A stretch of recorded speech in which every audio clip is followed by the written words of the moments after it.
Since the start of Russia's full-scale invasion of Ukraine, the EU has imposed massive and unprecedented sanctions against Russia. In bold! The aim of the economic sanctions, as advertised, is to impose severe consequences on Russia for its actions and to effectively thwart Russia's ability to continue its aggression. In June 2022, the EU adopted a sixth package of these sanctions that prohibit the import of seaborne crude oil from Russia. That made sense because oil and gas account for almost half of Russia's federal budget. So all of us Europeans can now go to sleep soundly, knowing that we're not financing Russia's invasion just to keep our lights on, or rather, our cars running. Great work! If you're watching this from the EU, pause the video now and give yourself a nice pat on the back. The EU's dedicated page on the sanctions certainly does so itself by saying this import ban has significantly reduced Russia's trade profits. Great job, EU! But before we call it a day, just to be super sure, let's just take a quick peek at where the EU is importing its fuel from and where Russian oil and gas are going instead. I mean, we probably don't need to. I'm sure it's legit, but let's just do it anyway.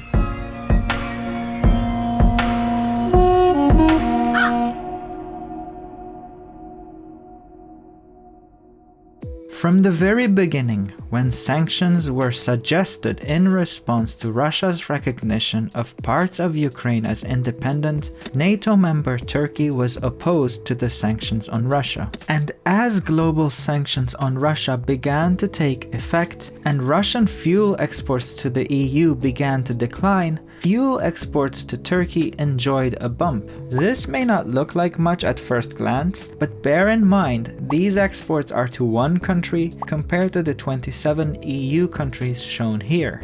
8 months into Russia's invasion, Turkish President Erdogan agreed to Putin's plan for Turkey to become a Russian gas hub, saying Turkey had secured a vital opportunity by agreeing to Putin's plan and that European countries are currently searching to find where to get natural gas supplies. He said, "Thank God Turkey does not have such a problem. Hopefully, we will soon become a hub for natural gas." This pledge raised concerns in Europe that Turkey could become a backdoor for Russian exports. Turkey would accumulate gas from various producers, Russia, Iran, and Azerbaijan, and its own Black Sea gas, and then whitewash it and relabel it as Turkish. European buyers wouldn't know the origin of the gas. It's important to note that as of writing for this video, while the EU sanctions on seaborne oil are in place, the EU sanctions on Russian gas are expected to pass later this month. Despite that, many countries have vowed to find alternative suppliers to reduce their dependence on Gazprom,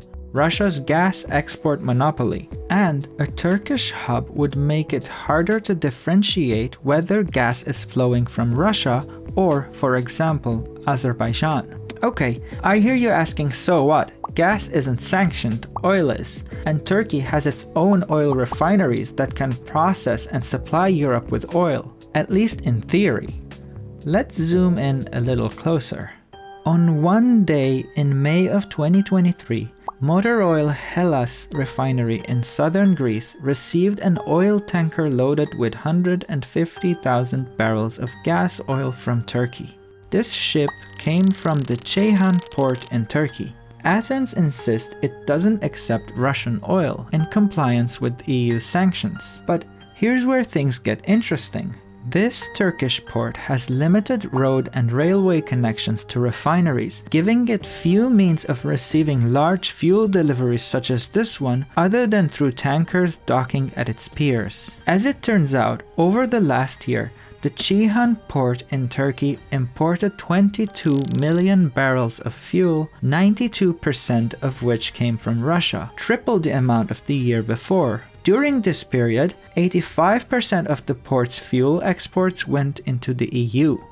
Ceyhan is just one of the many ports mentioned in this investigation, which I will leave a link to in the video references. Similar patterns were observed in other Turkish ports.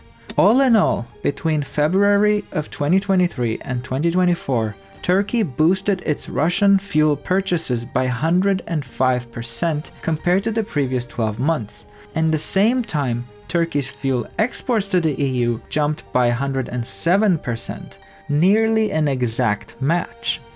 Believe it or not, none of this is illegal because of a loophole in the sanctions that allows blended fuels into the EU, so long as they're not labeled as Russian. So just to recap, the massive and unprecedented sanctions on Russia can be circumvented by peeling off a sticker, adding a bit of Turkish delight, and slapping on another sticker. The report estimates that Russia's exports of oil products to Turkey alone generated 5.4 billion euros in tax revenues for the Kremlin war chest, prolonging and enabling Moscow's full-scale invasion of Ukraine. Bam! Aggression thwarted. But wait! There's more! In 2022, the Turkish Star refinery had imported an average of 100,000 barrels of oil per day from Russia. In 2023, thanks to complications arising from restrictions on business with Russia, that number had fallen to about half.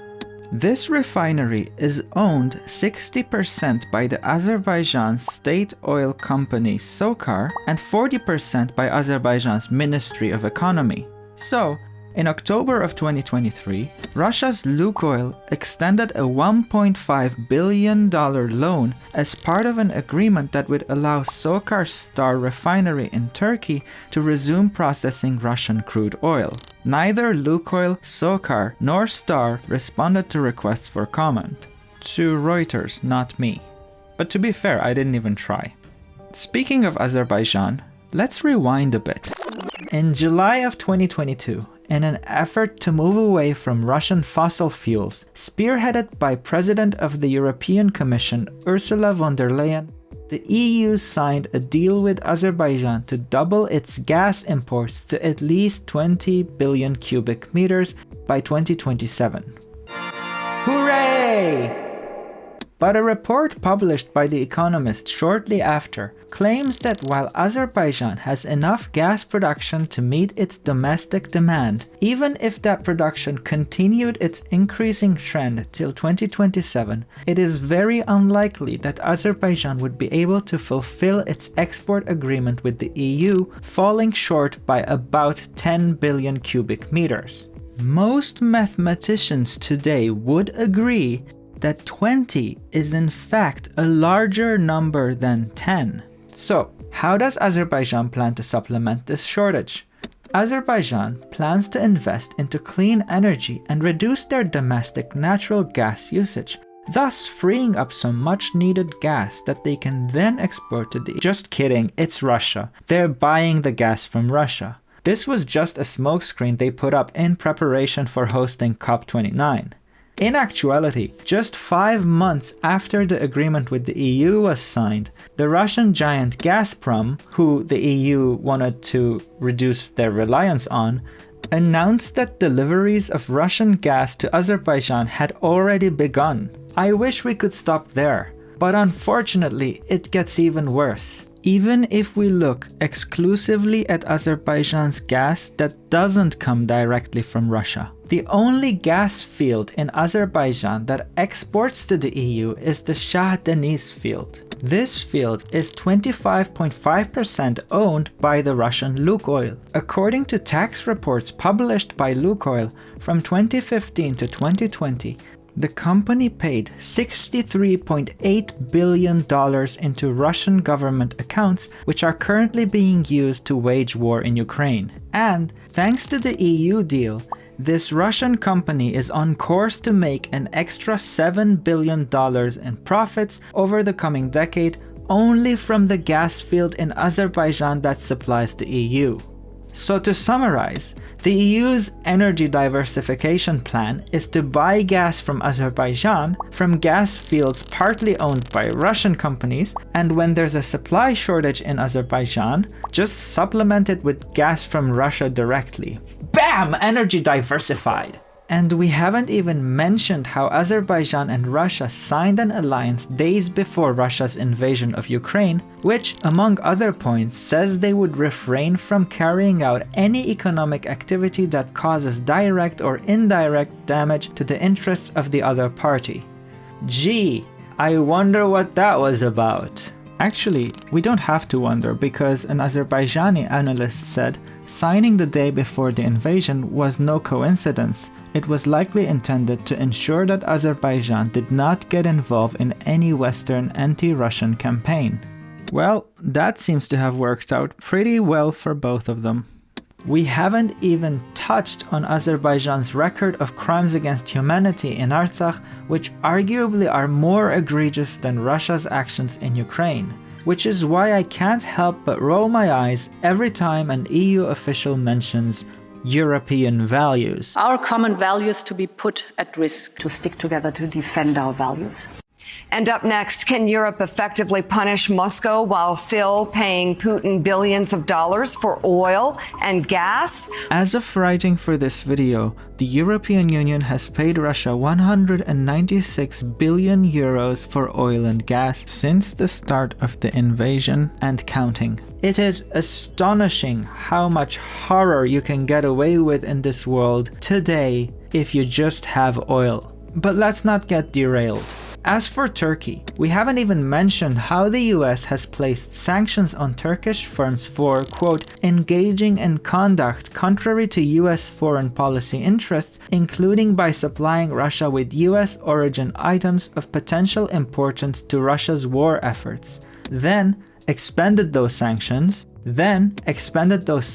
again this month. Unlike Azerbaijan, Turkey is a NATO member and a supposed ally of the West, and the EU should not turn a blind eye to Turkey's profiteering by undermining their sanctions. Seriously, I may often make videos from an Armenian perspective, but this hypocrisy bothers me as a European first, and I expect better from my representatives. As Estonia's foreign minister put it, we must tighten our clamps and find ways to prevent the circumvention of sanctions. Third countries, especially our NATO allies like Turkey, should align with our sanctions as much as possible. But I guess one man's fight against aggression is another man's so-called vital opportunity.